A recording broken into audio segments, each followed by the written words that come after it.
I'm Ann Dart. I'm Tracy Stormy. And I'm Kathy Knight. And together we are It Was a Dark and Stormy Book Club, a podcast for mystery lovers. Welcome.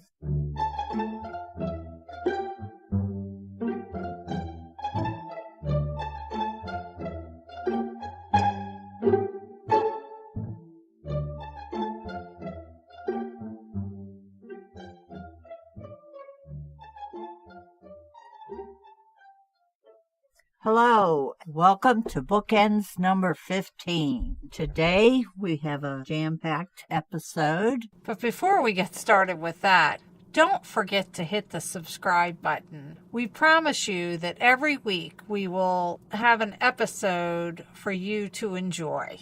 We're going to have an interview with author Desmond P. Ryan from Toronto, Canada, who wrote the book 1033 Assist PC. But first, we are going to highlight two books. One, Guilt by Amanda Robson, and the other, Death by Diploma by Kelley Kaye.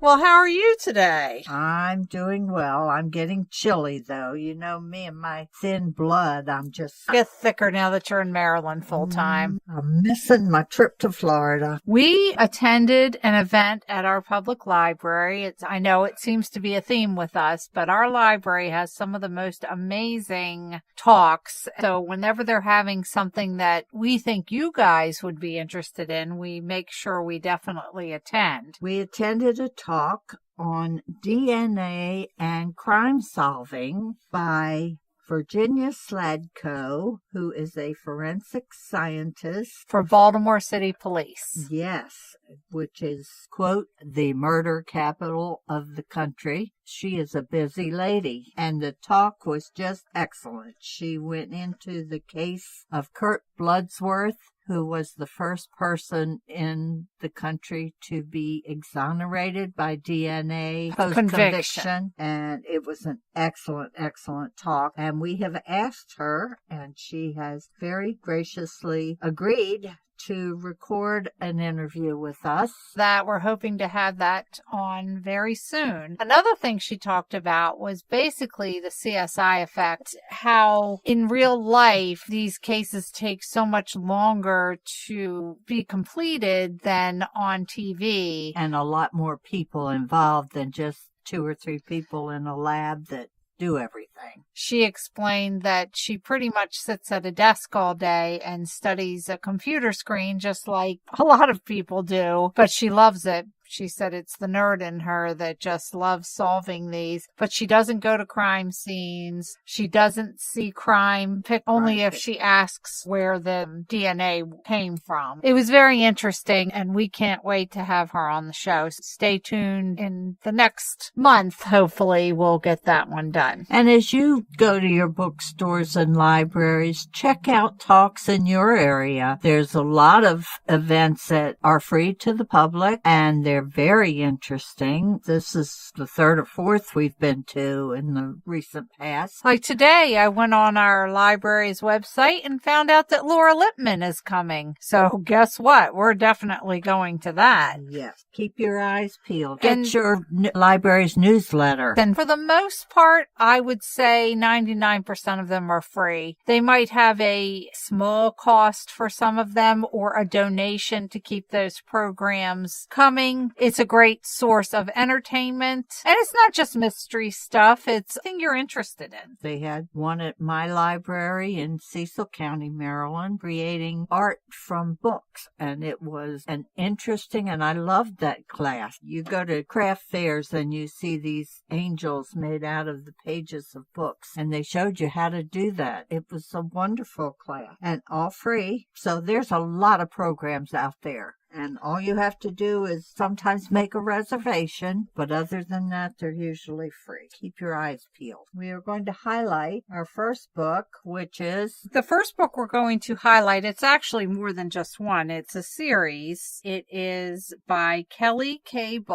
Kelley Kaye taught high school English and drama for 20 years, but her love for storytelling dates back to creating captions for her high school yearbook. Maybe back to the tales she created for her Ken and Barbie. Whatever the case, the love's been around for a long time. Kelley is married to an amazing man who cooks for her, and they have 2 funny, wonderful sons. And she lives in Southern California. In this series, the chalkboard outlines, there's Death by Diploma, and the newest one is Poisoned by Punctuation. See, there's a theme there. Yeah. I read Death by Diploma, the first one in the series. Emma Lovett leaves her philandering husband and crosses the country to begin her teaching career at a high school in Pinewood, Colorado. There she meets Leslie Parker, a fellow teacher given to quoting Shakespeare to fit the situation, and the two become fast friends. Arriving at work early one morning, Emma discovers the body of a school custodian, a man who reminds her of her late father. When the police struggle to find the killer, the ladies decide to help solve the murder. Their effort leads them to a myriad of suspects, from the schizophrenic librarian, the crude football coach, the mysterious social studies teacher, and even Emma's new love interest. As Emma Lovett discovers the perils of teaching high school, she and Leslie learn more they ever wanted to know about the reasons people kill. This book does a great job of quote-unquote amateur detective. They would stumble onto the clues and approach them like an average person would. It was never unbelievable, which made it endearing to me. The characters were warm and relatable, and I really appreciated that. And if you enjoy a lighthearted mystery, this book is definitely for you. My only qualm about it in reading other people's reviews, other people make comments about it. Since Emma was from the South, she would try to use Southern inflections in her voice, and a written book doesn't quite work very well for that. You don't get the accent. Yeah, and it was a lot of him. After a while, I just would ignore them and move on with the story. I can't speak to the second book on whether she continued with that line of speaking. For the most part, this book actually was quite funny, and in other cozy, sometimes they aren't very believable. This actually was very believable. I would definitely recommend this series. Good. If you'd like to learn a little more about Kelley, her website is KelleyKaybowles.com. KelleyKaybowles.com. Well, I'm going to go to the dark side. You usually do. The book I'm going to highlight is called Guilt, and it is by Amanda Robson. After graduating, Amanda Robson worked in medical research at the London School of Hygiene and Tropical Medicine and at the Poisons Unit at Guy's Hospital, where she became co-author of a book on cyanide poisoning. Wouldn't she be somebody to talk to? Mm-hmm. A subject which has set her in good stead for writing her dark and twisted novel about love affairs gone wrong. Amanda attended the Faber novel writing course and writes full-time. Obsession is the name of her first book, and Guilt is the second. You can reach her on www.amandarobson.co.uk. The book I read was called Guilt, Your Sister, Her Secret, Betrayal. There is no bond greater than blood. When the body of a woman is found stabbed to death, the blame falls to her twin sister. But who killed who? And which one is now the woman behind bars? Zara and Miranda have always supported each other. But then Zara meets Seb, and everything changes. Handsome, charismatic, and dangerous, Sebastian threatens to tear the sisters' lives apart. But is he really the one to blame? Or are deeper resentments simmering beneath the surface that the sisters must face up to? As the sisters' relationship is stretched to the brink, a traumatic incident in Seb's past begins to rear its head, and soon all three are locked in a psychological battle that will leave someone dead. The question is who? Ooh. This was a dark book. The story itself was very well written. I had a very difficult time reading it because I'm sitting and looking at the ins and outs, and I don't like this boyfriend and what he's doing to these two sisters. You can see he's playing one against the other. I had to keep putting it down and walking away because I would get so angry. You need a good evil. If he was a good boyfriend, there wouldn't be much of a book to write about that. Very well written story. I just found it, for me personally, very difficult. So you put yourself in the book, I and know, I and don't do see, that. I can read do that it too often. I just say, why can't you see this?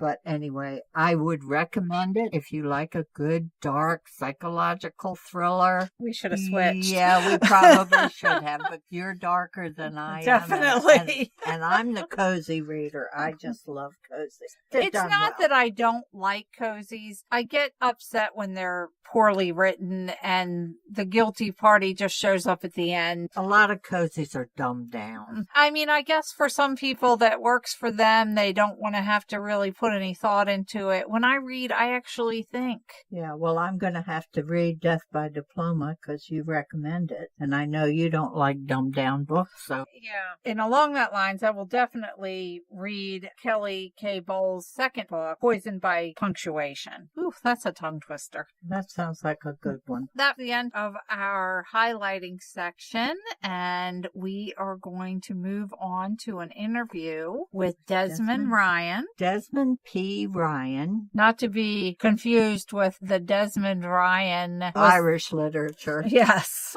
For almost 30 years, he worked the back alleys, poorly lit laneways, and forgotten neighborhoods in the city where he grew up. Murder, often most unkind, assaults on a level that defied humanity, and sexual violations intended to demean, shame, and haunt the victims were all in a day's work. Days, evenings, midnights, all the same. Crime knows no time. Whether as a beat cop or a plainclothes detective, he dealt with good people who did bad things and bad people who followed their instinct. He wrote thousands of reports describing their lives, the places they lived, and the things they did. He investigated their crimes and wrote detailed accounts of the activities that brought us together. Now, as a retired detective with 3 decades of research opportunities under his belt, he writes crime fiction. Stay tuned for Desmond P. Ryan. Well, how are you tonight? I am fabulous. How about yourself? We're very wonderful. Good, very good. This has been a long time coming. It has, and it's worth the wait. I am so pleased to be speaking with you. You do not look old enough to be a policeman for 30 years. I've led a charmed life. You must. Well, you have a beautiful family, so that definitely helps. It certainly does. Thank you so very much. Oh, he's a cutie. Okay. You're talking about my son now. Yes. Well, you're a cutie too. But I'll take it. I'll take it. Thank you so much. I want to tell you, I just finished reading your book. Yes. And it was excellent. It was very, very good. I thoroughly enjoyed it, even though I was a little upset when Sal got killed. No more sunflower seeds on the seats. I'm sure they will find sunflower seeds around. Yes, yes. But that was an excellent So book. let's start off with you just telling our listeners a little bit about you and how you got on this journey of becoming an author. So I spent 30 years as a police officer, most of those years as a detective with the Toronto Police Service. So I had a lot of opportunity, if you will, for research and development. And I used to joke just before I retired with the guys I worked with, and I said that when I retire, I'll be that guy at the end of the bar that nobody wants to sit beside because I'll tell them about that time or this time. And as I got closer to retiring, I realized I better come up with a plan B, or I will be that guy. And so I started writing. And it's been really great because it's an opportunity for me to share the information that I've spent a lifetime accumulating. And I love it. That's great. Well, you could tell while I was reading the book that there was some knowledge behind it. It wasn't made up, somebody who pretended or watched cop shows on TV You could feel the dirt and the grit. I'm glad. I'm glad So- because there's a lot of dirt and grit that went into that. Oh, that was an excellent book. I can't wait for the next one to come out. Oh, great. So- You're going to love. I've got a little novella because I was speaking to my editor who was saying, can't